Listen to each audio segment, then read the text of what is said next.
The sun was shining when the Al-Kulubukenzir, a creature resembling the merged features of a dog and a pig, came to him across albescent sands that shone so brightly it hurt the eyes. Jamal turned his face up toward it and enjoyed the heat. "Good day to you, human," the Al-Kulubukenzir greeted. Its fur was a bright tangerine hue, while its ears, nose, and eyes appeared a startling sapphire. "Hello, Abdi," Jamal greeted, for he had met with and spoken to the Al-Kulubukenzir before. "I'm not certain I like that name," the Al-Kulubukenzir said. There was an inbound passenger. One. A woman, tall, slender, and well-dressed, exited the airlock and floated down the ramp, followed by, of all things, a self-propelled, oversized bag on wheels.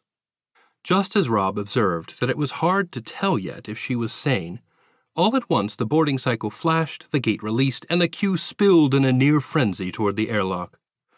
"Outbound passengers, show caution as you enter the airlock," the voice on the intercom calmly announced over the pressing surge of urgency. "Please be courteous and fill the back rows first." Rob grabbed hold of the railing, his head turned, and his gaze followed the strange tourist, and the queue shuffled by. "Yo, bud," the jerk called to him suddenly from the airlock door as the other outbound passengers jockeyed inside for their seats. "It's the last shuttle out. Ain't you coming?" Rob approached the jerk, considering many things he might say. "Do you realize," Rob began, "that this could be the one and only unselfish thing you've done since arriving at this spaceport? Let me offer you some advice, bud." "I prefer Orangutan," Violet replied, for the first time with a sense of passion, which Castle had thought the bulky giant incapable of. "That pop," Castle laughed. "It's just a recycled idea from the 22nd century, you know. It was originally called Oran Grape." "I like it," Violet grinned in a troubling sort of way.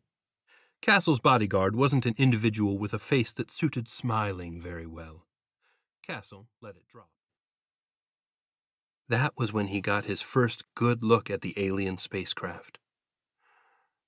They were elliptical in shape and larger than a football field wide and 3 fields long.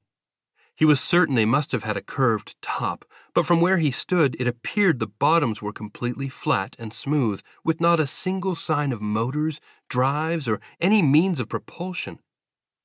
As he stared on in amazement, a beam of glowing white light, brighter than anything he could imagine, shot from the bottom of one of the ships and down onto the street below. Out from the beam lurched one of the most hideous creatures Trevor had ever seen. It was one of the monsters that he would later learn devoured crop fields by the acres.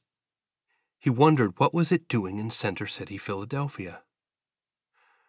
Soon Trevor had his answer, as the monster shot out its tentacles and began grabbing people and slamming them to the ground as easily as a child might kill an insect.